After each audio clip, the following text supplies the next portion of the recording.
Hello everyone, welcome to Soumya blogs. అందరూ ఎలా ఉన్నారు? నేను చాలా బాగున్నాను. అండ్ అందరికీ హ్యాపీ దివాళీ. మీరందరూ హ్యాపీగా దివాళీ సెలబ్రేట్ చేసుకున్నారు అనుకుంటున్నాము. రివాన్ష్కి మేము కుర్తా తీసుకున్నాము, కళాంజలికి వెళ్ళాము. అక్కడ వీడియోస్ ఎలా లేదు కాబట్టి నేను ఏం వీడియోస్ తీసుకోలేను. నెక్స్ట్ గ్రాసరీ షాపింగ్ అని డిమార్ట్కి వెళ్ళాము. యాజ్ వెల్ యాజ్ దివాళీకి కొన్ని దియాస్ తీసుకోవాలనుకున్నాను, కానీ డిమార్ట్లో ఫుల్ రష్ ఉండే. సో ఇంకా మేమైతే కొన్ని గ్రాసరీస్ తీసుకున్నాము. ప్రతి ఐటెం పైన ఫుల్ డిస్కౌంట్ ఉండే. అండ్ పూజ సామాగ్రి కూడా చాలా మంచిగా ఉండే డిమార్ట్లో. ఇవి చెంబులు, దీపాలు పెట్టడానికి, గంట అండ్ ప్లేట్స్ అలాంటివి చాలా ఐటమ్స్ ఉండే పూజకి సామాగ్రి. ఇవి అంత ప్రైస్ కూడా ఎక్కువ ఏం లేకుండా నాకు అనిపించింది. కానీ కమింగ్ టు దియాస్ తీసుకోవాలనుకున్నాను. ఏమన్నా డెకరేటివ్ ఐటమ్స్ దివాళీకి చూసాను, బట్ నాకు ఏం ఆప్షన్స్ అక్కడ లేకుండే. వెళ్ళేవాడికే మొత్తం స్టాక్ కంప్లీట్ అయిపోయింది. అక్కడ కొన్ని ఉండే, అవే చూపిస్తున్నాను.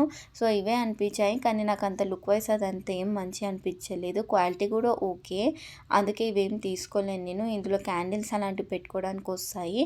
అండ్ ఇవి సైడ్స్కి దేవుని రూమ్ దగ్గర వేసుకోవడానికి కూడా ఉండే. సో ఇవి చాలా మంచి అనిపించాయి. నెక్స్ట్ ఇంటికి వెళ్ళేటప్పుడు కాళీమందిర్ గుడి దగ్గర నైట్ టైం ఇలా లైటింగ్ ఉండే, సూపర్ అనిపించింది. లుక్ చాలా మంచి అనిపించింది. గుడిది సూపర్ ఉంటుంది నైట్ టైం. మీరు ఎప్పుడైనా పూజకి వెళ్ళండి. మా ఇంట్లో ఇది దివాళీ రోజు పూజ ఇలా చేసుకున్నాము. మొత్తము ఫస్ట్ దేవుని రూమ్ అంతా క్లీన్ చేసేసుకొని అంతా నీట్గా పెట్టేసుకున్నాము. దొంతులు అవన్నీ ప్రిపేర్ చేసుకోవాలి. ఫస్ట్ దేవుని దగ్గర పూజ మొత్తం కంప్లీట్ చేసేసుకున్నాము. ఆ తర్వాత దొంతులు పెట్టడం స్టార్ట్ చేసాము. ఎలాగైనా లక్ష్మీ పూజ నైట్ టైంలోనే చేస్తారు కాబట్టి నైట్ వరకు మొత్తం నీట్గా అంతా సదిరేసుకుంటే సాయంత్రం పూజ చేసుకోవచ్చు. ఇలా ఈ దొంతులన్నీ నీట్గా న్యూస్ పేపర్లో ప్యాక్ చేసి పెట్టుకున్నాము. ఆ తర్వాత అవన్నీ తీసి ఇలా పక్కకు పెట్టుకున్నాను. నెక్స్ట్ అన్నీ దేనిది దానికి సెట్ చేసేసుకోవాలి. సెట్ చేసుకున్నాక దేవుని రూమ్లో ఇక్కడ స్టిక్స్ తీసుకొని మేము దేవుని రూమ్ ముంగట్నే పెట్టుకున్నాం అనమాట. ఇలా స్టెప్ బై స్టెప్ అన్నీ చేసి పెట్టుకున్నాను. ఇవన్నీ బొమ్మలు మా ఇంట్లో ఉన్నాయి. సో వినాయకుడు, లక్ష్మీమాత, ఇవన్నీ విగ్రహాలు, చిన్న చిన్న బొమ్మలు అన్నీ దొంతులతో కలిపి మధ్య మధ్యలో అక్కడక్కడ పెట్టి పూలతోటి మంచి డెకరేషన్ చేసుకున్నాను నేనైతే. ఇలాంటి డెకరేషన్స్ మంచిగా సెట్ చేసి పెట్టాలంటే నాకు చాలా ఇంట్రెస్ట్ అనమాట. ఈ బొమ్మలు అవన్నీ నీట్గా స్టెప్ బై స్టెప్ అన్నీ సదురుకొని పెట్టుకున్నాను. ముందే ప్లాన్ చేసుకొని స్టిక్స్, ఇటుకలు అవన్నీ తెచ్చి పెట్టుకున్నాను అనమాట. కింద ఇక్కడ బియ్యం పోసుకున్నాను అమ్మవారి విగ్రహం ముంగట. సో దాంట్లో అమ్మవారి ప్లేట్లో మనీ అవన్నీ వేసి పెట్టుకోవచ్చు. కొంతమంది పెడతారు కదా మనీ దేవుని దగ్గర. లక్ష్మీమాతకి gold money, silver coins, gold coins అలా పెట్టుకుంటారు. అండ్ దివాళీకి కూడా గోల్డ్ కొనుక్కోవడం, సిల్వర్ కొనుక్కోవడం చాలా మంచిది అంటారు. మేమైతే కొనలేము, ఉన్నాయే పెట్టినాము. సో అట్లా చేసుకోవాలి. అండ్ ఏమన్నా ఫొటోస్, ఏమన్నా బొమ్మలు అలా కింద కదులుతూ ఉంటే కింద బియ్యం పోసి పెట్టుకున్నాం అనమాట, డిస్టర్బ్ కాకుండా. అండ్ దాని లోపల ఒక్కొక్క దొంతు లోపల మురుమురాలు అంటారు కదా, అవి వేసుకొని పెట్టేసుకోవాలి. ఆడపిల్లలు ఉన్న వాళ్ళు ఒక్కొక్క దొంతు ఎవ్రీ ఇయర్ అంతా పెట్టుకుంటూ వస్తే ఇట్లా అన్నీ నిండుగా అయితే అండ్ బొమ్మలతో నింపుకోవచ్చు. ఇలా దివాళీ కంప్లీట్ అయిన 2 డేస్కే కార్తీక మాసం స్టార్ట్ అవుతుంది. 1 మంత్ మొత్తము totally. And no non veg అప్పటి వరకు తినకూడదు. మేము కార్తీక మాసం పాటిస్తాము. అండ్ దివాళీ కూడా మంచి సెలబ్రేట్ చేసుకుంటాము.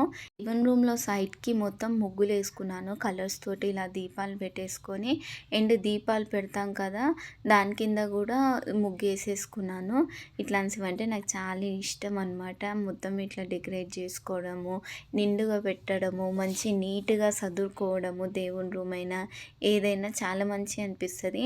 మనం పూజ చేస్తాం కదా, ఏదైనా నీట్గా పెట్టుకొని పూజ చేయాలి దేవునికి. మన ఇల్లు నీట్గా లేనప్పుడు మనం ఏ పూజ చేసినా వేస్టే. అది మనకు ఫలితం ఇయ్యదు పూజ చేసిన దానికి. ఇలా నేను రెడ్ అండ్ గ్రీన్ యూజ్ చేశాను కలర్స్. దాంట్లో ఆరెంజ్ కలర్ అండ్ ముగ్గు యూజ్ చేసేసి ఇలా ఫ్లవర్ లాగా వేసుకున్నాను. నెక్స్ట్ వచ్చేసి క్రాకర్స్. మా బ్రదర్ మొత్తం ఎగ్జైట్ అయిపోయిండు క్రాకర్స్ అని చూసి. నాకు ఒక్కొక్క క్రాకర్ ఏంటో ఎక్స్ప్లెయిన్ చేస్తున్నాడు, వాడంతా వింత వింత చెప్పిండు. నేను అందుకే 1 వాయిస్ తీసేసాను. అన్ని క్రాకర్స్ మాత్రం టూ కాస్ట్లీ, అసలు చాలా కాస్ట్లీ అయిపోయాయి. ఎన్ని థౌజండ్స్ పెడితే ఇన్నే క్రాకర్స్ వస్తున్నాయి. ఇవన్నీ క్రాకర్స్ 2 డేస్లో మొత్తం కంప్లీట్ చేసేసినాము. బట్ బట్ ఫెస్టివల్ అంటేనే లైటింగ్ ఫెస్టివల్ దివాళీ అంటేనే మొత్తం వెలుగుతూ షైన్ అవుతూ బ్రైట్ ఫెస్టివల్ అంటారు కదా. ఇవన్నీ క్రాకర్స్ చూసి మంచి ఎక్సైట్ అయిపోయినాము. రివాన్ష్ కూడా ఫుల్ ఎంజాయ్ చేసిండు. అన్ని క్రాకర్స్ సౌండ్కి వాడు భయపడతాడేమో అనుకున్నాను నేను, బట్ వాడు ఏం భయపడలేడు. ఇంట్రెస్టింగ్గా చూస్తూ ఉన్నాడు ఏంటి ఏంటి ఏం చేస్తున్నారని. బట్ ఈ క్రాకర్స్ నుంచి వచ్చే స్మోక్ మాత్రం చాలా ఘోరము. ఇన్ని క్రాకర్స్ తీసుకొచ్చాము, 2 డేస్లో కంప్లీట్ అయిపోయాయి. స్కై షాట్స్, సుర్సుర్ బత్తిలు, అనార్ అండ్ బాంబ్స్, లక్ష్మీ బాంబ్స్ అన్నీ మిర్చి పటాకా అవన్నీ అంటారు కదా. అన్ని క్రాకర్స్ ఎంత ప్రైజ్ అనమాట. అసలు ఈ జనరేషన్కి వస్తే క్రాకర్స్ కాస్ట్ కూడా ఫుల్ పెరిగిపోయింది. అండ్ సాయంత్రం నైట్ టైం వచ్చేసింది. సాయంత్రము 6-7 ఓ క్లాక్కి లక్ష్మీ పూజ స్టార్ట్ చేసేసాము. పూజ కంప్లీట్ కాగానే అమ్మవారి దగ్గర క్రాకర్స్ కాల్చి నెక్స్ట్ బయట వచ్చి కాల్చాము. అమ్మవారికి వేసిన హారం నేనే చేసినాను పువ్వులతోటి. ఇలా చిన్న చిన్న బొమ్మలు అన్నీ లైన్ వైజ్గా పెట్టుకొని నిండుగా పెట్టుకుంటే చాలా మంచి అనిపించింది.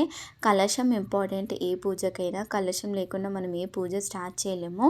కొంతమందికి కలశం పెట్టే పద్ధతి ఉండదు వాళ్ళ ఇంట్లో, సో వాళ్ళకి ఏముండదు. కలశం పెట్టే పద్ధతి ఉన్న వాళ్ళు మాత్రం మిస్ కాకుండా కలశం పెట్టుకోవాలి.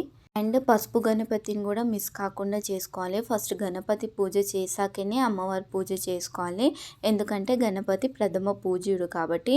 ముంగట అమ్మవారి ముంగటనేమో ధాన్యాలు అవన్నీ పెట్టి ఇలా ఫ్రూట్స్ అన్నీ పెట్టుకున్నాం అనమాట.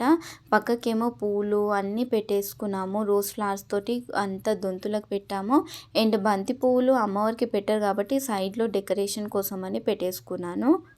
ఆ రోజు మాత్రం నేను ఫుల్ బిజీ ఉండే, అసలు గ్యాప్ లేకుండా అది పూజకి అంత టైం అంతా సరిపోలేదు. నెక్స్ట్ ఇయర్ సాయంత్రం ఫ్రెష్ అప్ అయ్యి తొందరగా గుడికి వెళ్ళొచ్చాము మేము. రివాన్ష్ నేను వెళ్ళామన్నమాట. మంచిగా దేవుంది దర్శనం అంతా అయిపోయాక ఇంటికి వచ్చేసాము. ఇంకా రివాన్ష్ వాడు ఎంజాయ్ చేస్తుండు ఫెస్టివల్ని. ఇలా కుర్తా వేసుకొని అంత దేవుని రూమ్లో కూర్చొని ఆడుకుంటుండు. వానికి దేవుని రూమ్లో ఉండాలంటే చాలా ఇష్టం, ఎందుకో అర్థం కాదు. లాస్ట్ టచ్ మొత్తము స్కై షాట్స్ తోటి ఇచ్చేసినాము. ఇక మొత్తం క్రాకర్స్ దివాళీ కంప్లీట్ చేసినాము. స్కై షాట్స్ అసలు ఎంత మంచి స్పార్కిల్, అసలు అది చూడలేకపోయినాం మేమైతే. వ్యూ మాత్రం సూపర్ అనిపించింది. నేను దీనికి వాయిస్ ఏమి ఇవ్వను, ఎందుకంటే ఆ సౌండ్ వినండి ఎంత మంచిగా ఉంది, ఇంత పెద్ద sound.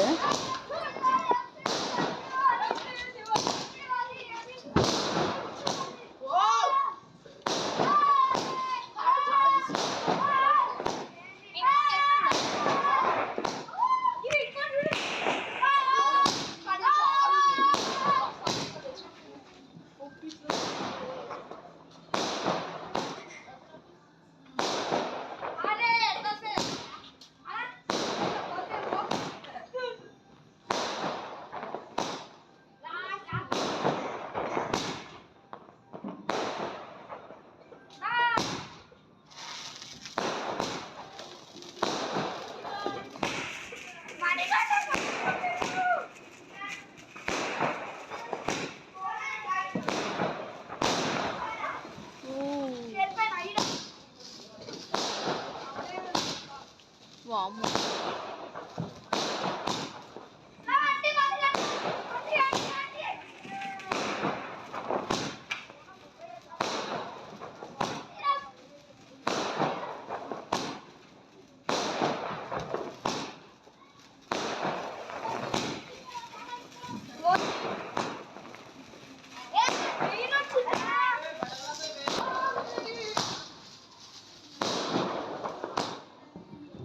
Thank you for watching my video. Please like and share my video, subscribe my channel. ఇంకా కొత్త వీడియోస్ కోసం వెయిట్ చేయండి.